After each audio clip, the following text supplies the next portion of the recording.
Hey guys, today we talk about free will and why the greatest thinkers of all time said it's an illusion. We start with Sam Harris, who kicked off my interest in the matter with his book Free Will. After that we move on to Albert Einstein, Arthur Schopenhauer, Friedrich Nietzsche and finally Alan Watts' quotes and ideas about the topic. Sam Harris said the idea of free will cannot be mapped onto any conceivable reality and is incoherent. According to Harris, science reveals you to be a biochemical puppet.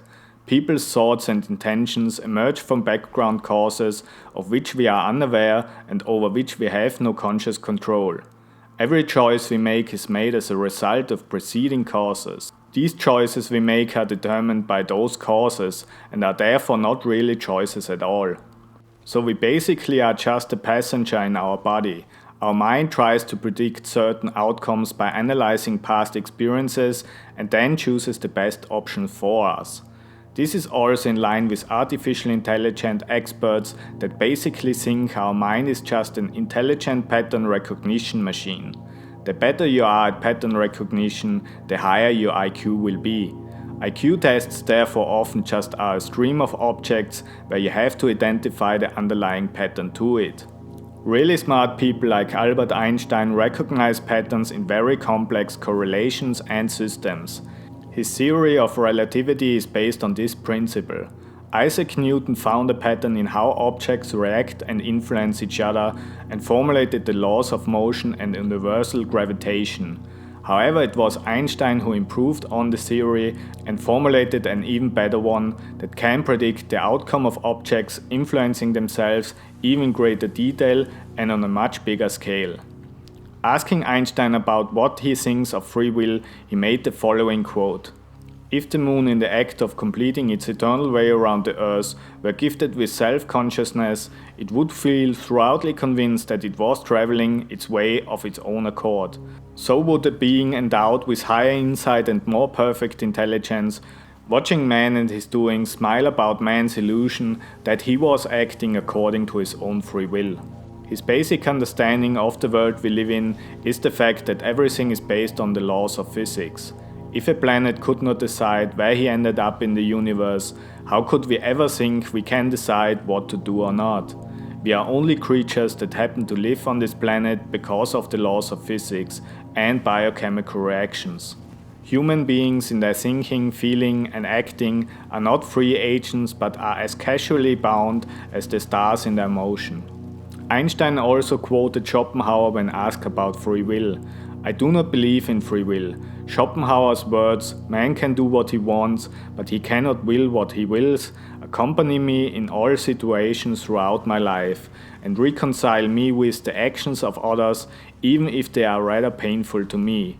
This awareness of the lack of free will keeps me from taking myself and my fellow man too seriously as acting and deciding individuals, and from losing my temper." Einstein therefore expressed that the understanding that there is no free will has a positive effect on his well-being and interaction with others. If we would replace feeling guilty and judgmental behavior with looking at patterns and reasons why things happen like they happen, we would live a lot happier. We could find social and environmental issues that lead to bad behavior and get rid of the roots instead of judging somebody for what he did and not even think about the causes anymore.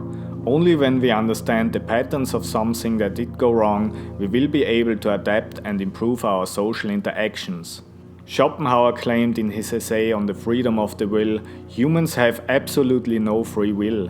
They are completely determined by the way that their bodies react to stimuli and causes, and their characters react to motives. To wish that some event had not taken place is a silly self-torture, for this means to wish something absolutely impossible. Through that which we do, we find out what we are. The only salvation for mankind therefore is to understand, recognize and accept the patterns that lead to certain outcomes. Judging won't help you develop any deeper understanding because it just cuts off the thinking process. It is our destiny to question every deeper interaction of all there is. It is programmed in our DNA and playing against it just will lead to suffering. Looking at Nietzsche, he made the following quotes: Men were considered free only so that they might be considered guilty, could be judged and punished. Consequently, every act had to be considered as willed, and the origin of every act had to be considered as lying within the consciousness. In looking at the waterfall, we imagine that there is freedom of will and fancy in the countless turnings, twistings and breakings of the waves. But everything is compulsory. Every movement can be mathematically calculated. So it is also with human actions. One would have to be able to calculate every single action beforehand if one were all-knowing. All things are chained and entwined together. All things are in love. Nietzsche here predicts exactly what we found in our newest models about the universe, that suggest there is not even cause and effect. All particles are just in constant motion, influencing themselves in one big organism called the universe. Is the car that ran into a pedestrian the cause of his death, or is the pedestrian that walked over the street and ran into the car the cause that the car was damaged? As both objects are in motion, they are equally responsible or not responsible for what happened, and as they can't alter their course because of the laws of physics, everything is predetermined. Our illusion of free will just comes from the fact that the interaction of all atoms and particles is so complex that we can't perceive it, and therefore our mind had to come up with ideas of cause and effect as well as free will to explain the underlying patterns. Let's conclude with a quote from Alan Watts. There is just one process which is equally the behavior of the organism and the behavior of the environment. You can't really split it up. And the consequences of this is to learn to act and behave in terms of this vision of the world.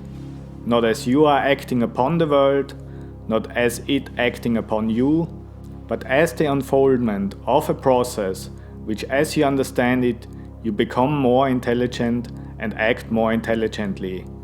Intelligence is a function of the degree to which you realize that your behavior is one with the behavior of the rest of the world.